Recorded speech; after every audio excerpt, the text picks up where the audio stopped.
బిడ్డల్ని బాగా చదివిస్తాను, మంచి సాఫ్ట్వేర్ ఇంజనీరింగ్ చేస్తాను, అమెరికా పంపించి డాలర్లు సంపాదించేలా చేస్తాను, లేకపోతే కనీసం ఇక్కడే మా కళ్ళ ముందుండి గుమస్తా ఉద్యోగమైనా పర్వాలేదు అనుకునే తల్లిదండ్రులకు కాదు. మంచి స్పోర్ట్స్ పర్సన్ని చేస్తాను మా వాడిని, నాకు స్పోర్ట్స్ అంటే ఇంట్రెస్ట్, వాడికి కూడా స్పోర్ట్స్ అంటే ఇంట్రెస్ట్. సాఫ్ట్వేర్ వాళ్ళదేముంది, లేకపోతే ఉద్యోగస్తులదేముంది, వీధికి నలుగురు ఉన్నారు, వీడు మాత్రం దేశానికి ఒక్కడే ఉంటాడు, రాష్ట్రానికి ఒక్కడే ఉంటాడు, కీర్తి ప్రతిష్టలను జెండాని ఎగరేస్తాడు అనే నమ్మకం, కాన్ఫిడెన్స్ ఉండి మీకుండి మీ పిల్లాడికి కూడా లక్షణాలు ఉంటే వైఎస్ఆర్ స్పోర్ట్స్ స్కూల్ అని చెప్పి ఆంధ్రప్రదేశ్లో ఒక స్కూల్ ఉంది. SAAP, sports authority of Andhra Pradesh వాళ్ళు ఇక్కడ అడ్మిషన్లు తీసుకుంటున్నారు. 4th క్లాసు 5th క్లాసులో ఉన్న పిల్లలకి మాత్రమే, గుర్తుంచుకోండి. అంటే ఆ వయసు పిల్లల్ని తీసుకొని ఇక గట్టిగా సానబట్టి చూస్తున్నారు కదా, ఈ మధ్య ఈవెంట్స్లో మన వాళ్ళు కనపడుతున్నారండి. అక్కడక్కడ ఒలింపిక్స్ దాకా కాదు కానీ ఏషియన్ కప్ ఇలాంటి చోట్ల ఈ మధ్య కనపడుతున్నారు. అది ఏషియన్ అథ్లెటిక్స్ కావచ్చు, లేకపోతే ఇంకా గేమ్స్ కావచ్చు, రేపటి రోజు వరల్డ్ కప్ కావచ్చు, ఒలింపిక్స్ కావచ్చు. తెలుసు కదా, ఒక్కసారి అక్కడికి వెళితే ఇక మామూలుగా ఉండదు, మామూలు స్టార్ కాదు అన్నట్టు వాడు.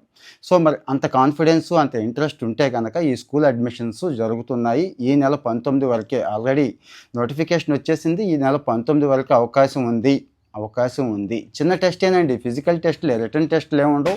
ఫిజికల్ టెస్ట్ అంటే 30 మీటర్ల రన్నింగు, మెడిసిన్ బాల్ త్రో చేయడం, ఇలాంటివి ఉన్న చోట నుంచే జంప్ చేయడం, షటిల్ రన్ను అవి ఇక్కడ ఇస్తున్నాను చూడండి. 5-6 రకాల ఈవెంట్లు పెడతారు.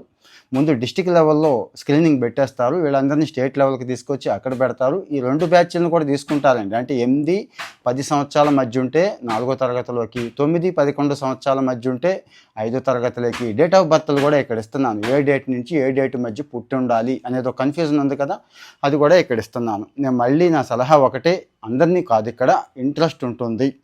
స్పోర్ట్స్ మీద పిల్లాడికి మంచి విపరీతమైన ఇంట్రెస్ట్ ఉండటం ఒకటి. మీరు కూడా చాలా బాధలు పడాలండి. స్పోర్ట్స్ సినిమాలు అవి చూస్తున్నారు కదా, దంగల్ దగ్గర నుంచి. మరి అంత సపోర్టు ఆ పివి సింధుకి వాళ్ళు ఉన్నారు కదా, అంత సపోర్ట్ పేరెంట్స్గా మీరు ఇవ్వగలరా? ఇవ్వగలను అనుకుంటే వాళ్ళకి మాత్రమే ఇది ఉపయోగపడుతోంది, గుర్తుంచుకోండి. APSportsSchool.ap.gov.in అని వెబ్సైట్ కొట్టినా అక్కడికి వెళ్ళి మీరు అప్లై చేసేసుకోవచ్చు. తర్వాత మీకు పిలుపు వస్తుంది. కానీ పిల్లవాడిని మాత్రం ఫిజికల్గా, మెంటల్గా కూడా అవసరం కదా, మెంటల్గా రెడీ చేయండి.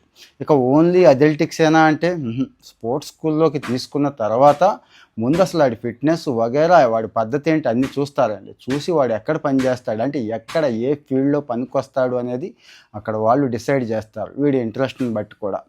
సో మరి చదువు ఉండదా అంటే అదేనండి, చదువు ఉంటుంది, ప్యారలల్గా ఇవి కూడా ఉంటాయి. ఆల్మోస్ట్ ఆల్ ఫ్రీ కాబట్టి ఎడ్యుకేషన్ మరి చూసుకోండి, ఫాలో అవుతూ ఉంటే ఇలాంటి మంచి సమాచారం వస్తుంది. డౌట్స్ ఉంటే కామెంట్లో పెట్టండి.